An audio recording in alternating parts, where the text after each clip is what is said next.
कृपालीज home किचनमध्ये आपलं सगळ्यांचे स्वागत आहे। आज आपण लहानांपासून मोठ्यांची सगळ्यांची आवडती रेसिपी म्हणजेच सुरणाचे काप बनवणार आहोत। सुरणाचे अशापैकी छोटे छोटे तुकडे आपण करून घेतलेले आहेत।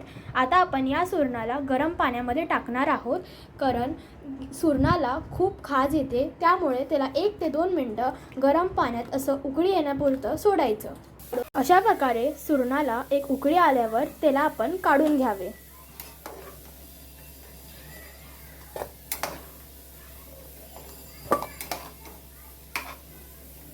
सुरण फ्राय करण्यासाठी लागणारे साहित्य: उकडलेले सुरण, आलं लसणाची पेस्ट, मीठ, मसाला, हळद, कोकमाचे आगळ, तांदळाचे पीठ व रवा। सर्वप्रथम त्यामध्ये आलं लसणाची पेस्ट टाकून घ्यावी। त्यानंतर हळद टाकून घ्यावी। त्यानंतर मसाला टाकून घ्यावा आणि त्यानंतर मीठ टाकून घ्यावे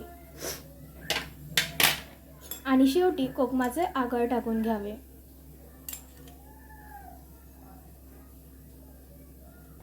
हे सर्व पदार्थ छानपैकी असं मिक्स करून घ्यावे।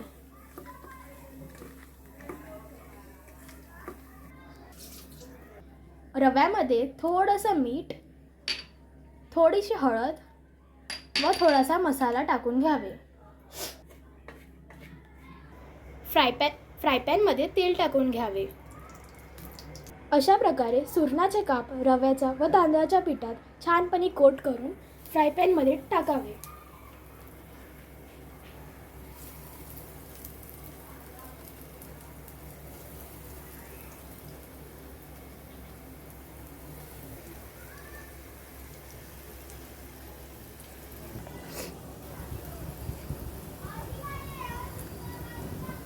सुरणाचे काप आता मस्तपैकी पलटून घेतलेले आहेत।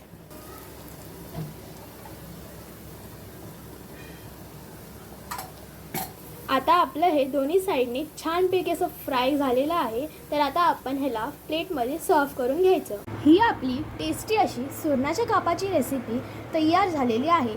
जर तुम्हाला आमचा व्हिडिओ आवडला असेल तर आमच्या चॅनलला लाईक, शेअर आणि सबस्क्राईब करा। थँक्यू।